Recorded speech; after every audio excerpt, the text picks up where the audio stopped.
Hey fam, welcome to another video. Welcome. So on today's video, we're going to be talking about diligence.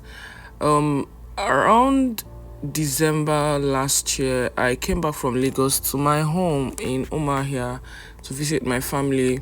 Coincidentally, one of my old friends was getting married. We are family friends, right? So we all decided to go for the wedding. So it was a heckling task, trying to leave the house on time, and I also had to catch up with an appointment that same day.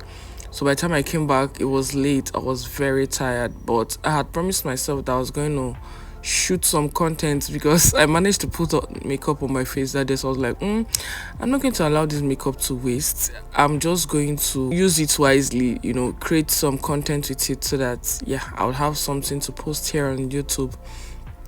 So by the time I go back and I started setting up, my younger sister was like, yeah, boy, you're very tired. I answered her, yeah, I'm very tired, but it doesn't matter. And she was like, you've changed though. I know where that statement was coming from. That statement is coming from a place of, I cannot kill myself. I don't like stress. So if you're team, I don't like stress, just let me know in the comment section, because I also am team I don't like stress. I'm actually the principle of I don't like stress. For the longest time in my life, I lived with that principle. I don't like stress. I can't kill myself. What to be will be. It will be done when it will be done. And well, while it works for me sometimes, some other times it didn't work for me. And one thing I know, that mindset, that habit, that ideology, that practice made me become is underproductive. I was not as productive as I ought to be. I was not maximizing my potential enough, and I was producing below expectations. So I've had this habit for as long as I remember. I don't even know what led to it, but since I can recall things, I've always known myself to be that kind of person that doesn't like stress, that doesn't like to kill herself, that doesn't like to do like difficult tasks. It doesn't mean I'm lazy. Of course, I really also work hard, but I just know that there's an extent I can do the hard work, and then I'm like, please, if this thing wants to be, let it be. If it doesn't want to be, it should just go and sit down. So these habits continued for, at least, just like I said, as far as I can remember, and I carried it to primary, secondary, university, down to law school. It was in law school that I realized how bad and how fatal it had become, and how it was very obsolete. Maybe this habit became obsolete because I grew more and responsibilities increased, but the truth of the matter is that up until then it was a thing for me, and it kind of used to work for me. Like, it kind of also made me work smarter than harder, right? Because whenever I have a task, the next thing I'm thinking of is how to make sure it doesn't stress me. So that's where I think of ideas to do that thing easier, faster, better, and the rest. But when I got to law school, I realized that it's not just about smart work. There's also the part of hard work. Of course, there's always that belief around work harder, don't work smarter, don't work harder, blah blah blah. But the truth of the matter is that for you to even do smart work, the foundation of smart work is hard work. So I realized that I could even kid myself again. I could even deceive myself again with the work harder, not smarter, or work smarter, not harder. On the long run, I realized a lot of things were going wrong in my life. If you recall, there was a video I made about the practical things I did that made my 2023 a better year that I was going to repeat in 2024. And one of them was the fact that I had to sit down and do a lot of self-reflection. I reflected, and I realized that this was no longer an asset. This habit, this mindset, this ideology, I can't stress myself, I don't like stress, I can't kill myself. It was no longer cute. It was more of, it was bad. It was ruining my life. It was ruining my potentials. It was ruining my productivity. So I decided that I was going to do something about it, that I was not going to let it continue ruining my life. So that was the point. I decided that I was going to turn around. I came to understand that you cannot achieve some things with that kind of mindset. Sometimes you have to, in quotes, kill yourself. Not, I'm not saying kill yourself literally, but sometimes you have to task this flesh. Sometimes you have to forget about convenience. Sometimes you have to forget about comfort. Sometimes you have to forget about enjoyment.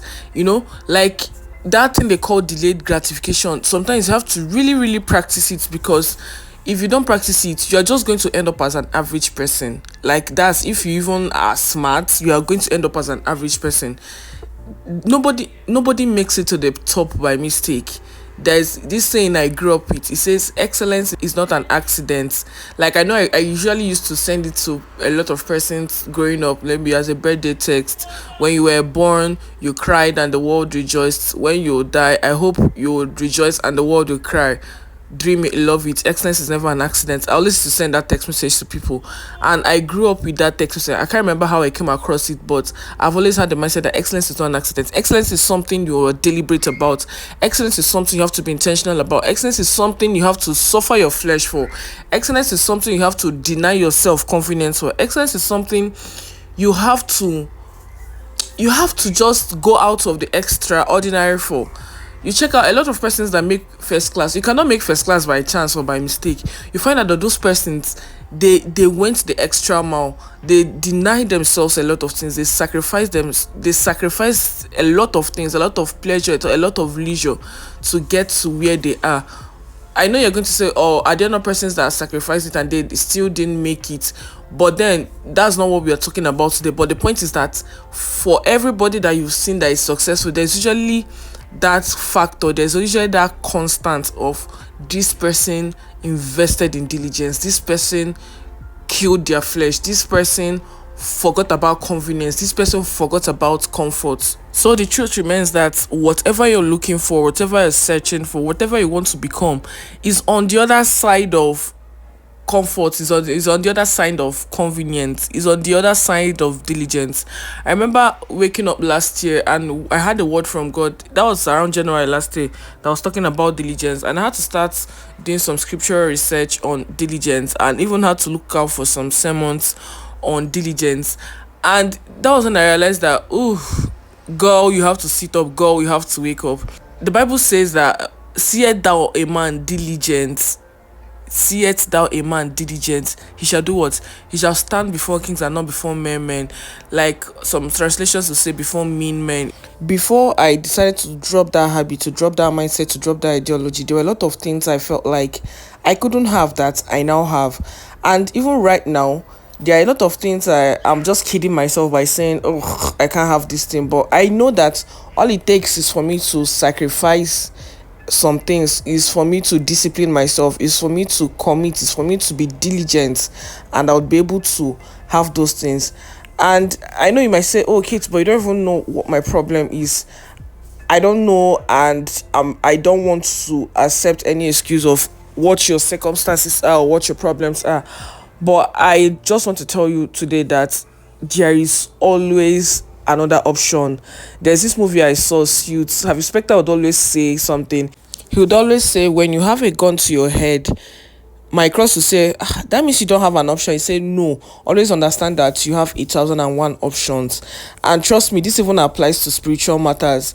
There is something that I have been trusting God for, at least for the past 2 to 3 years, and it wasn't really forthcoming. I'll just say, okay, next year I'm very sure that this is going to happen, and a whole year will pass, I won't still get that thing. Then another year will come, I'll be like, this year, for sure is this year. It will still pass and I won't still get that thing.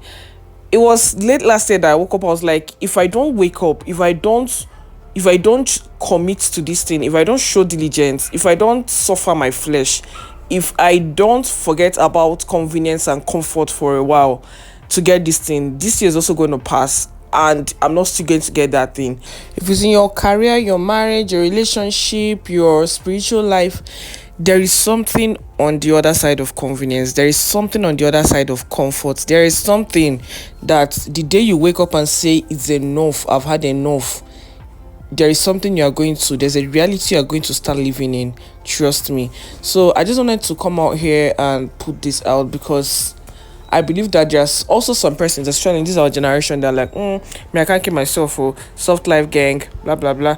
Of course, it's good to be soft life gang. I'm also soft life gang, but know when to put down that soft life gang and get what you want.